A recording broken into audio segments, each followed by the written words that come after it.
আসসালামু আলাইকুম ওয়া রাহমাতুল্লাহি ওয়া বারাকাতুহু। I am very fine. আরে বোন, আমি তোমাকে সালাম দিলাম আর তুমি সালামের উত্তর না দিয়ে বলছো আই অ্যাম ভেরি ফাইন। তা বলবো না? তুমি জানো না, আগে যখন আমরা একসাথে স্কুলে যেতাম আমাদের মাস্টারমশাই আমাদেরকে শিখিয়েছিলেন কারোর সঙ্গে দেখা হলে বলতে হয় hi, hello, how are you. আর তুমি এইসব বাদ দিয়ে আমাকে সালাম দিলে কেন? আরে রাখো তো, তোমার আমার মাস্টারেরও উপরের মাস্টার, যিনি হযরত মুহাম্মদ সাল্লাল্লাহু আলাইহি ওয়াসাল্লাম হাদিসের মধ্যে বলেছেন আসসালামু কবলাল কালাম, অর্থাৎ তোমরা কারোর সাথে কথা বলার পূর্বে সালাম আদান প্রদান করো। তা বাদ দাও ওসব, বলো তুমি এখন কেমন আছো? আলহামদুলিল্লাহ, আমি এখন ভালো আছি। তুমি আবার সেই গেও ভাষা বললে? নাউজুবিল্লাহ, তুমি আলহামদুলিল্লাহকে গেও ভাষা বলছো? তা বলবো না? তুমি জানো না কারোর সঙ্গে দেখা হলে বলতে হয় হাউ আর ইউ বা আই অ্যাম ভেরি ফাইন। আর তুমি এসব বাদ দিয়ে আমাকে আলহামদুলিল্লাহ বললে কেন? কেন বোন, তুমি কি জানো না, যখন তোমাকে কেউ কোনো কিছু জিজ্ঞাসা করে আর সেটা যদি কোনো ভালো দিক বোঝায়, তাহলে কোরআন সুন্নাহর আলোকে বলতে হয় আলহামদুলিল্লাহ, মাশাআল্লাহ, সাদাকাল্লাহ ইত্যাদি। আর সেটা যদি কোনো খারাপ দিক বোঝায় তাহলে নাউজুবিল্লাহ বলতে হয়। তা বাদ দাও, বলো তুমি এরকম নির্লজ্জ বেয়াদবের মতো পোশাক পরে কোথায় চলেছো? আরে বোন, তুমি আমাকে নির্লজ্জ বেয়াদব বলছে কেন? আমি এইরকম পোশাক পরে আছি, এটা কি কোনো অপরাধ? আর তুমি কি বলতে চাচ্ছ আমি তোমার মতো হাব্বা জব্বা বোরকা পরে ঘুরবো? আমার মতো পোশাক পরে জীবনটাকে একটু এনজয় করতে শেখো। কেন বোন, বোরকা পরে জীবনটাকে এনজয় করা যায় না বুঝি? হায় আফসোস, তোমার মতো হাজারো মুসলিম মেয়েরা পর্দাকে হালকাভাবে নিচ্ছে, যে না ব্যভিচার করে লাঞ্ছিত বঞ্চিত হচ্ছে। আরে বোন, তোমার সমস্যাটা কোথায় বলো তো? আমার কোনো সমস্যা নেই, সমস্যা তো তোমাদের। তোমরা ইসলামের সুন্দর সংস্কৃতি ছেড়ে তোমাদের প্যারাচর্য পচা মগ্ন সংস্কৃতি তোমাদের ভালো লাগে, তাই তো তোমরা বেপর্দায় চলাফেরা করো। আরে বোন, নামাজ পড়ে কি হবে?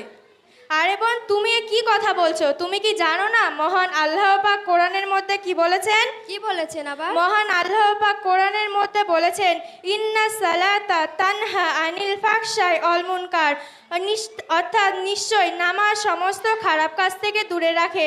আর এর পরপরই হযরত মুহাম্মদ সাল্লাল্লাহু আলাইহি ওয়াসাল্লাম বলেছেন আসসালামু মিফতাহুল জান্নাত, অর্থাৎ নামাজ হলো জান্নাতের চাবিকাঠি।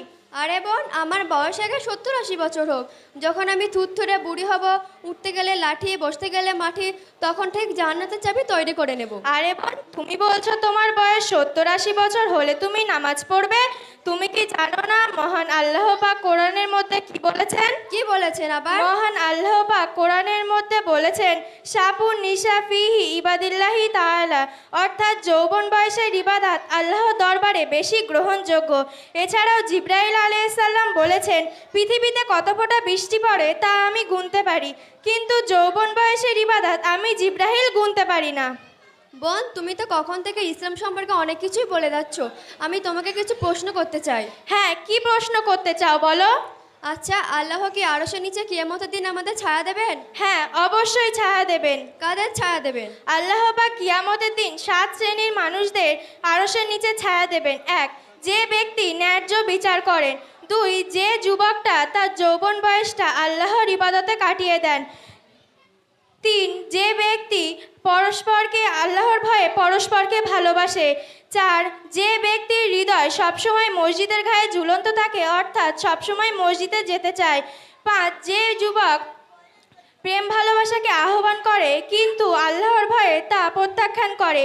5, যে ব্যক্তি নির্জনে আল্লাহর জিকির করে। 6, 7, যে ব্যক্তি নির্জনে আল্লাহর জন্য দান করেন। আচ্ছা বোন, তুমি এত কিছু শুনলে তাও কি তোমার নামাজ পড়তে ইচ্ছা হচ্ছে না? কে বলেছে ইচ্ছে হচ্ছে না? আমি নামাজ না হয় পড়ি না, কিন্তু নামাজের বিষয়ে সব কিছু জানি। ও আচ্ছা, তাহলে বলো তো নামাজ কত ওয়াক্ত? 5 ওয়াক্ত। ফজরের নামাজ কয় রাকাত? 6 রাকাত। ওহ, বুঝলাম। আচ্ছা বোন, তুমি ছানাটা বলো তো। আরে বোন, তোমাকে কি আমাকে দেখে পাগল মনে হচ্ছে? আমাকে দেখে কি মিষ্টির দোকানে ময়রা বলে মনে হয় যে ছানা কিভাবে বানাই বলবো? আচ্ছা, তুমি একটা কাজ করো, আমার ফোনটা 2 দিনের জন্য ধার নাও, নিয়ে নেটে সার্চ করে দেখো ছানা কিভাবে বানাই, দিয়ে দেবে। আর সেটা যদি না পারো তাহলে আমি কিছু টাকা দিচ্ছি, ছানা কিনে খেয়ে নিও। আরে বোন, আমি তোমাকে এ ছানার কথা বলছি না। তাহলে কি বোন ছানা 2 রকমের হয়? হ্যাঁ, তুমি বলছো খাওয়ার ছানার কথা আর আমি বলছি নামাজে পড়ার ছানার কথা। ওহ, তা প্রথমটা একটু বলে দাও, আমি বলছি। সুবহানাকা আল্লাহুম্মা। থাক থাক, আর বলতে হবে না। সুবহানাকাল্লাহুম্মা সানা আল্লাহ, মাঝখানে আর কিছু জানি না, আর হবে না। ওহ বুঝলাম। আচ্ছা আমি বলছি শোনো, সুবহানাকা আল্লাহুম্মা ওয়া বিহামদিকা ওয়া তাবারাকাসমুকা ওয়া তাআলা জাদ্দুকা ওয়া লা ইলাহা গায়রুক। ঠিক আছে বোন, আমি তোমাকে আরও কিছু প্রশ্ন করতে চাই। হ্যাঁ, কি প্রশ্ন করবে বলো? আচ্ছা বোন, তুমি খাওয়ার আগের দোয়াটা বলো তো। আল্লাহুম্মা বারিক লানা ফিমা রাযাকতানা ওয়া কিনা আযাবান নার। আচ্ছা বোন, তুমি বলো তো শোয়ার আগের দোয়াটা। আল্লাহুম্মা বিইসমিকা আমুতু ওয়া আহইয়া। আচ্ছা বলো তো কোরআন শরীফের সর্বপ্রথম ও সর্বশেষ কি আছে? কোরআন শরীফের সর্বপ্রথম সূরা ফাতিহা এবং কোরআন শরীফের সর্বশেষ সূরা নাস আছে। আচ্ছা বোন, তুমি তো আমার সব প্রশ্নের উত্তর দিয়ে দিলে, কিন্তু আমি ইসলাম সম্পর্কে কিছুই জানি না।